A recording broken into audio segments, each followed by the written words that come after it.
Hello बच्चों, आज 11वीं क्लास में हम नागरिकता एवं भावनात्मक एकता इस विषय पर विचार विमर्श करेंगे। तो ये नैतिक शिक्षा एवं शारीरिक शिक्षा विषय के अंतर्गत है। कक्षा 11 नागरिकता एवं भावनात्मक एकता। नागरिकता का अर्थ क्या है? नागरिकता का अर्थ है नागरिकता का नागरिक होने की विशेष स्थिति अथवा दशा में है। नागरिकता शब्द सिटीजनशिप शब्द का हिंदी में रूपांतर है, जो व्यक्ति नागरिक स्थिति को प्रकट करता है। नागरिक शब्द से निकला है। नागरिक उस व्यक्ति को कहते हैं जिसे राज्य की ओर से सामाजिक राजनीतिक अधिकार प्राप्त होते हैं, जिसके बदले में वह राज्य के प्रति निष्ठापूर्वक अपने कर्तव्य को पालन ईमानदारी से करता हो।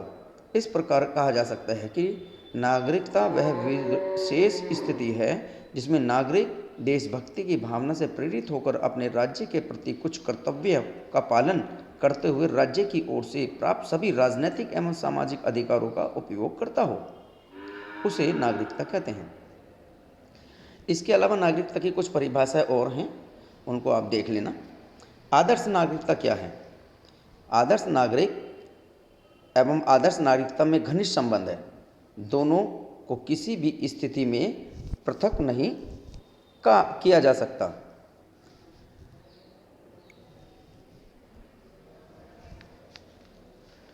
आदर्श नागरिक उस स्थिति का नाम है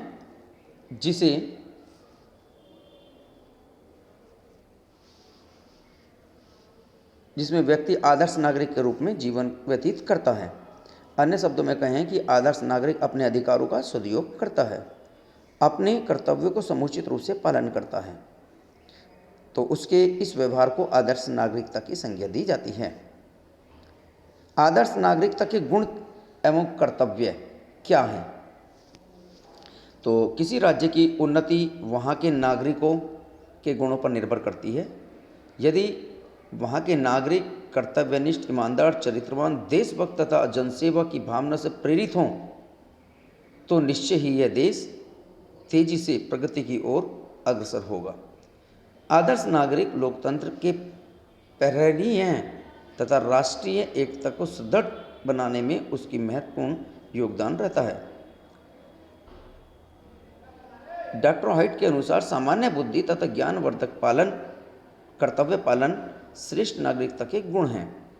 और भी बहुत सारे गुण हैं जो श्रेष्ठ नागरिक में होने चाहिए, जैसे उत्तम स्वास्थ्य होना चाहिए, उस व्यक्ति का शिक्षित भी होना चाहिए। व्यक्ति में आदर्श नागरिकता के गुणों का विकास करने में शिक्षा का अपना महत्वपूर्ण स्थान होता है। शिक्षित नागरिक अपने कर्तव्य अधिकारों को समुचित उपयोग करके राज्य के निर्माण को भली भांति से सहयोग प्रदान करता है। अशिक्षित व्यक्ति क्या होता है? राजनीति चेतना का अभाव होने के कारण वह अपने मत का महत्व नहीं समझता, उसमें लोकतांत्रिक व्यवस्था को आघात पहुंचता है। अतः प्रत्येक नागरिक को शिक्षित बनने के लिए शिक्षा के प्रसार की विशेष आवश्यकता है। गांधी जी कहा करते थे, शिक्षा जो कि आत्मा की खुराक है, स्वस्थ नागरिकता की पहली शर्त है। तो इसलिए शिक्षा श्रेष्ठ नागरिक जीवन की आधारशिला है। शिक्षा ही अवसरों की समानता प्रदान करती है, जो जीवन का प्रमुख तत्व है। अब जैसे परिश्रमी व्यक्ति अपने परिवार, समाज एवं देश की सेवा में संलग्न रहता है। कोई कार्य कितना ही कठिन हो, वह परिश्रम करके उसे पूर्ण कर लेता है। विषय परिस्थिति भी उसे कर्तव्य पालन से विचलित नहीं करती। तो परिश्रमी होना एक आदर्श नागरिक का महत्वपूर्ण गुण है। देशभक्ति होनी चाहिए, मत का अधिकार उचित प्रयोग करना चाहिए, है ना। आज का लोकतंत्र का युग है। लोकतांत्रिक व्यवस्था जनता द्वारा निर्वाचित प्रतिनिधि ही देश की शासन चलाते हैं। प्रत्येक नागरिक का यह कर्तव्य है कि वह बड़ी सावधानी से योग्यता के आधार पर ही अपने मताधिकार का प्रयोग करें, ताकि योग्य व्यक्ति का चुनाव हो सके। देश के विकास में वह व्यक्ति अपना सहयोग दे सके। मताधिकार का सदुपयोग न होने के कारण आज देश की राजनीतिक अपराधीकरण और अपराधियों को राजनीतिकरण हो रहा है, जिसके कारण हमारे देश का लोकतंत्र विकृत होता जा रहा है। एक विद्वान ने कहा है कि मताधिकार का उचित प्रयोग ही आदर्श नागरिकता की कसौटी है। मताधिकार का सदुपयोग एक अच्छे राष्ट्र का निर्माण कर सकता है, दुरुपयोग राष्ट्र का विनाश कर सकता है। तो इसलिए यह होना चाहिए नागरिकता प्राप्त करने के सिद्धांत। अब नागरिक जिस देश में आप रह रहे हैं उस देश की नागरिकता भी तो आपके पास होनी चाहिए। तो उस नागरिकता को प्राप्त करने के लिए किसी भी राज्य में यह नागरिकता को दो प्रकार से प्राप्त किया जा सकता है, एक जन्मजात नागरिकता, एक देशीकरण द्वारा नागरिकता। जन्मजात नागरिकता कैसी? जन्म के आधार पर नागरिकता प्राप्त करने के संबंध में प्रमुख रूप से निम्नलिखित बातें होनी चाहिए, जैसे रक्त अथवा वंश का सिद्धांत। इस सिद्धांत के अनुसार नागरिक रक्त अथवा वंश के आधार पर निर्धारित होता है। बच्चे का जन्म चाहे किसी भी स्थान पर हो, बच्चे को उस राज्य की नागरिकता प्राप्त हो जाती है जिस राज्य के नागरिक उसके माता पिता होते हैं। उदाहरण के तौर पर फ्रांसीसी नागरिक का पुत्र फ्रांस का ही नागरिक होगा, चाहे उसका जन्म भारत या अन्य किसी राज्य में हुआ हो। वर्तमान समय में विश्व के अधिकांश राज्यों में यही सिद्धांत मान्य है। इस सिद्धांत के अनुसार अवैध बच्चों की नागरिकता उनकी मां की नागरिकता से निर्धारित होती है। जन्म स्थान का सिद्धांत। इस सिद्धांत के अनुसार नागरिकता जन्म स्थान के आधार पर निर्धारित होती है।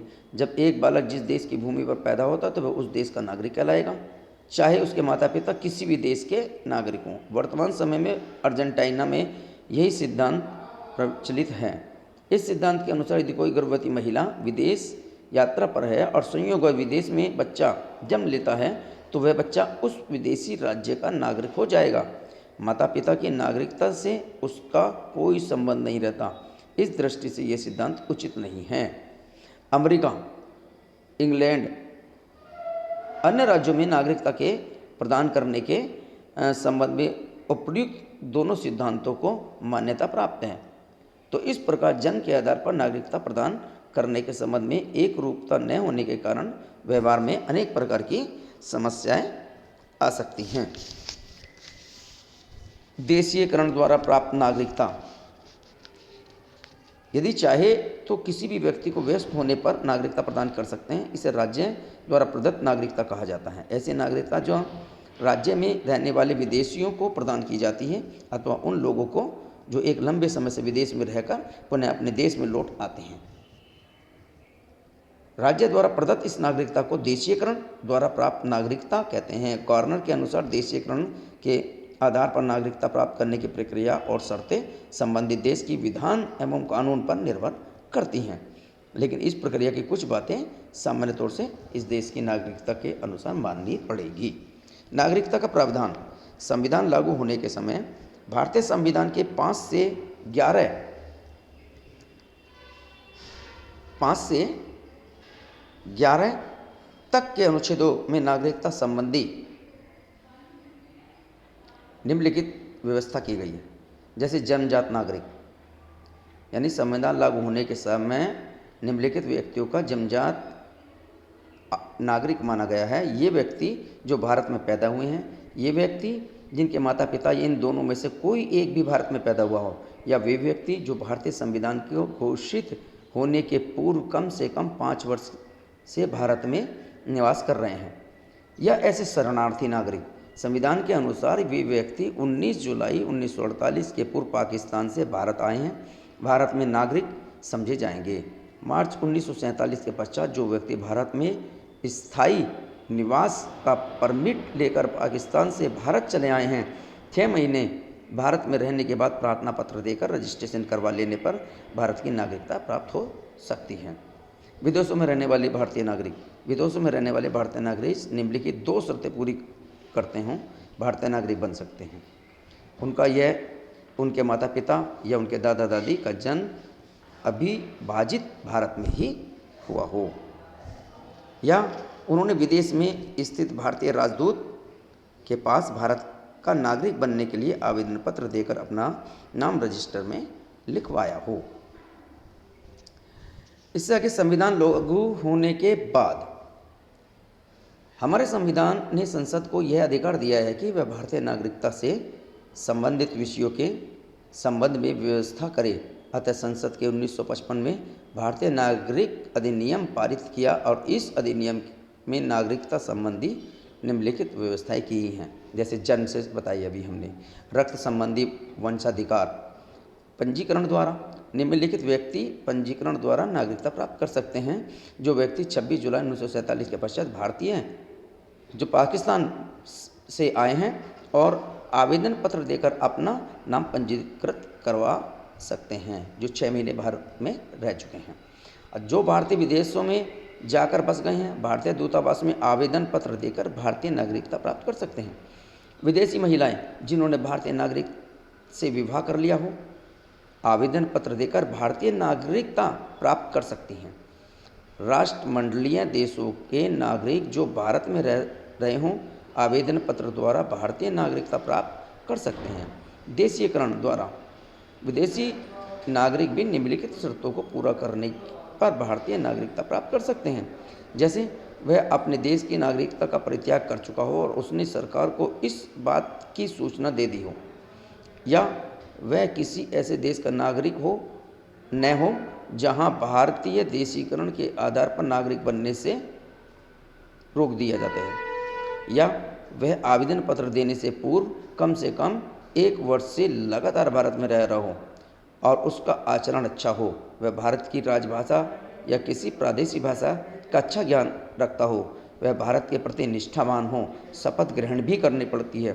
संविधान में ऐसे व्यक्ति को विशेष छूट दी जाती है जो दर्शन, विज्ञान, कला, साहित्य, विश्व साहित्य या मानव विकास के क्षेत्र में विशेष कार्य कर चुका हो।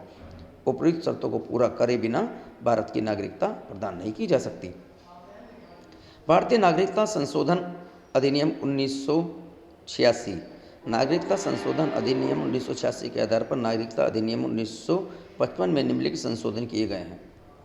भारत में जन्मे केवल उस व्यक्ति को ही नागरिकता प्रदान की जाएगी जिसमें माता पिता में से कम 1 भारतीय नागरिक हो।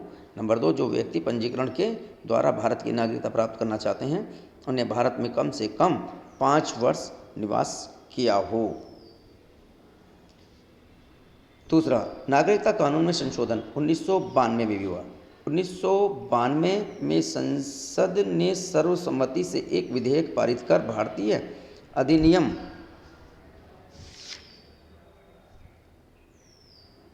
1955 को संशोधित किया और इस अधिनियम में यह व्यवस्था की गई कि भारत से बाहर ऐसे जन्मे व्यक्ति किसी भी व्यक्ति को भारत की नागरिकता प्राप्त होगी जिसके पिता या माता उनके जन्म के समय भारत में नागरिक रहे हों। तो इस प्रकार से भारत की नागरिकता यहाँ मिल सकती है। नागरिकता की प्राप्ति और लोभ समाप्ति, नागरिकता लेना और नागरिकता अपनी देश की समाप्त करके दूसरे देश में लेना उनकी नागरिकता, उसकी कई सारे कारण हैं। जैसे विवाह के द्वारा, भूमि खरीदने पर, विजय द्वारा, या सरकारी नौकरी प्राप्त करके, या गोद लेने पर, या निश्चित अवधि तक निवास करने पर, या विद्वान होने पर दोबारा नागरिकता की प्राप्ति की जा सकती है, या पद त्याग पत्र देकर, है ना, या किसी विदेशी व्यक्ति में से विवाह करने के बाद, या निश्चित अवधि तक अनुपस्थित रहने के बाद, इस प्रकार की कुछ, या देशद्रोही होने पर, या 2 राज्यों की नागरिकता प्राप्त हो जाने पर किसी एक राज्य की नागरिकता मिलेगी। ऐसी कई अन्य परिस्थिति हों, या जैसे व्यक्ति के पागल या दिवालिया अथवा साधु संत हो जाने की स्थिति में उसकी नागरिकता समाप्त की जा सकती है। इन सब के अतिरिक्त जब एक व्यक्ति दूसरे देश की नागरिकता प्राप्त कर लेता है तो पहले राज्य नागरिकता स्वतः ही अंत हो जाता है। इस प्रकार से ये नागरिकता समाप्ति भी हो सकती है। आदर्श नागरिकता के मार्ग में बाधाओं को दूर करने के क्या उपाय हैं? तो इस प्रकार से जो उपाय हैं, जैसे किसी देश के विकास एवं लोकतंत्र की सफलता के लिए आवश्यक है कि वहाँ के निवासी आदर्श नागरिक हों। परंतु ऐसी परिस्थितियाँ, ऐसी बाधाएं उत्पन्न हो जाती हैं जिनको दूर किए बिना आदर्श नागरिकता के निर्माण की आशा नहीं की जा सकती। इन बाधाओं को निम्नलिखित उपायों के द्वारा दूर किया जा सकता है। नैतिकता उत्थान के द्वारा, शिक्षा की समुचित व्यवस्था के द्वारा, निर्धनता का अंत कर दिया जाए। यह शिक्षकों का दायित्व होता है, या प्रेस की भी स्वतंत्रता होती है, वो उस विषय को उठाएं। राजनीति को का दायित्व भी बनता है। राजनीतिकों को चाहिए कि वे लोगों के समक्ष उच्च आदर्श प्रस्तुत करें ताकि वे उनसे प्रेरणा लेकर आदर्श नागरिक बन सकें। सामाजिक कुरीतियों का अंत भी करना पड़ता है। जैसे सामाजिक कुरीतियाँ आदर्श नागरिकता के मार्ग में बाधाएं पहुंचाती हैं। समाज सेवी संस्थाएं बाल विवाह, दहेज प्रथा, पर्दा प्रथा, अस्पृश्यता, अंधविश्वास कुरीतियों को दूर करके आदर्श नागरिक समाज की स्थापना में सहयोग दिया जा सकता है। परिवार का दायित्व भी होता है। आर्थिक समानता पर भी बल दिया जाता है। तो इस प्रकार से ये कार्य किया जाता है। भावनात्मक एकता, अनेकता में एकता। हमारा देश महान है। इस देश में एक विशेष प्रकार की सभ्यता संस्कृति जन्मी फलीभूत ली। इस सभ्यता एवं संस्कृति की सबसे महान विशेषता है कि अनेकता में एकता के दर्शन होते हैं। ये प्रश्न भी कभी कभी पूछ लिया जाता है कि भारत में अनेकता में एकता, इस विषय पर संक्षिप्त टिप्पणी लिखी है, तब आप इस बात को लिख सकते हैं। भारत में अनेकता एक विविधताएं देखने को मिलती हैं। भारत एक है जहाँ अनेक भाषाओं, जातियों, धर्मों एवं मान्यताओं और सभ्यताओं के लोग रहते हैं, जिनकी वेशभूषा, रहन सहन, रीति रिवाज एवं परंपराओं में अनेक विभिन्नताएं हैं। ये विभिन्नताएं भौगोलिक विभिन्नता के कारण इन परिस्थितियों के होते हुए भी भारत के लोगों में पारस्परिक प्रेम, सद्भावना, समन्वय एवं भाईचारा दृष्टिगोचर होता है। संपूर्ण भारत एक संगठित इकाई है एवं राष्ट्र है। भारतीय संविधान में इस एकता को बनाए रखने का संकल्प व्यक्त किया गया है और सभी धर्मों और भाषाओं और प्रांतों और प्रजातियों के लोगों के हितों की रक्षा करने और देश के पिछड़े और निर्बल एवं निर्धन लोगों की उत्थान के लिए कल्याणकारी योजनाएं बनाने की बात कही गई है। विभिन्नताओं के होते हुए भी संविधान प्रावधान भारत को एकता के सूत्र में पिरोने में सहायक रहे हैं। धार्मिक विभिन्नता में एकता। भारत में अनेक धर्मों, हिंदू, जैन, इस्लाम, सिख, ईसाई, पारसी इत्यादि के अनुयायी विद्यमान हैं। प्रत्येक धर्म की अनेक शाखाएं और संप्रदाय भी हैं। इसके उपरांत भी भारत में धार्मिक एवं मौलिक एकता का विद्यमान रहती है, क्योंकि इन सभी के मूल सिद्धांत लगभग समान हैं।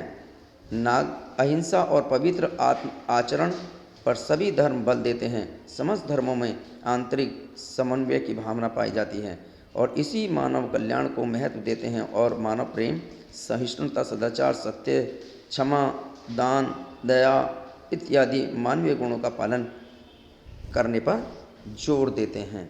तो ये सभी भाषाओं, प्रांतों, जातियों, प्रजातियों के लोगों के हितों की रक्षा करने के और देश और पिछड़े, निर्बल और निर्धन लोगों के उत्थान के लिए कल्याणकारी योजनाएं बनाने की बात कही गई है।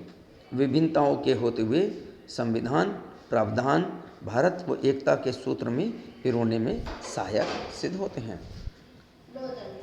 धार्मिक विभिन्नता में एकता, यह अभी हमने आपको बता ही दिया है। और इसके बाद एक प्रश्न और आता है, सर्वधर्म स्वभाव।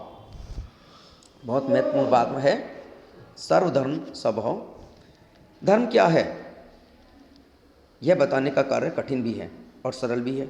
यह कार्य कठिन इसलिए है क्योंकि लोग अपनी अपनी विशिष्ट विचारधारा की दृष्टि से धर्म की व्याख्या करते हैं,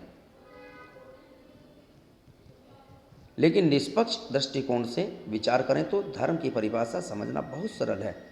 समाज में विभिन्न धर्म, संप्रदाय, मत, मतांतर, धार्मिक विभिन्नताएं भारत में विश्व के प्रमुख धर्मों जैसे हिंदू, मुस्लिम, सिख, ईसाई, बौद्ध, पारसी इत्यादि के अनुयायी निवास करते हैं।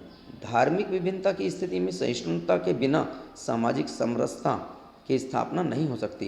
किसी स्थान पर समाज में सभी धर्मों के प्रति समान भाव रखना ही, किसी एक संप्रदाय को विशेष सुविधाएं न दिए जाना तथा सभी धर्मों के प्रति उदारता एवं प्रेम भाव की स्थिति धार्मिक सहिष्णुता कहलाती है।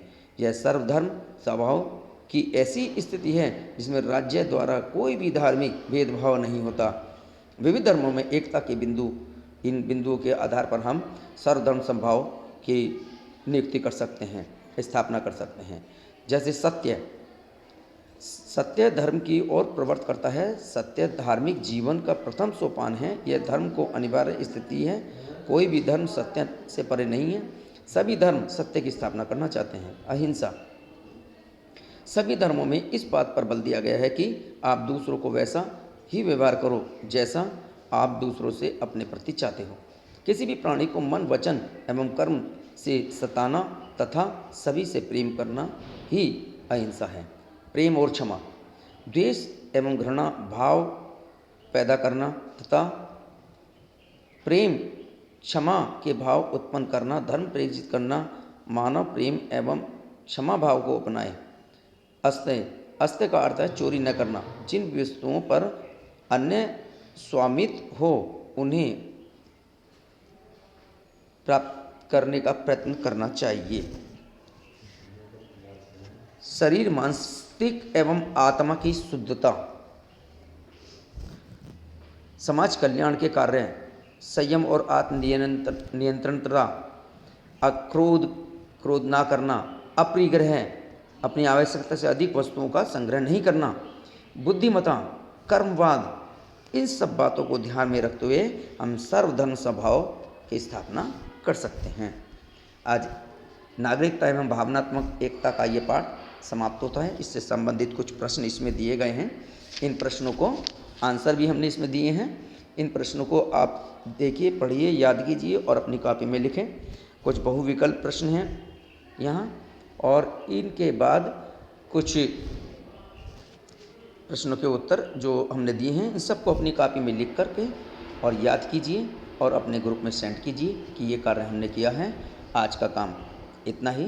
धन्यवाद।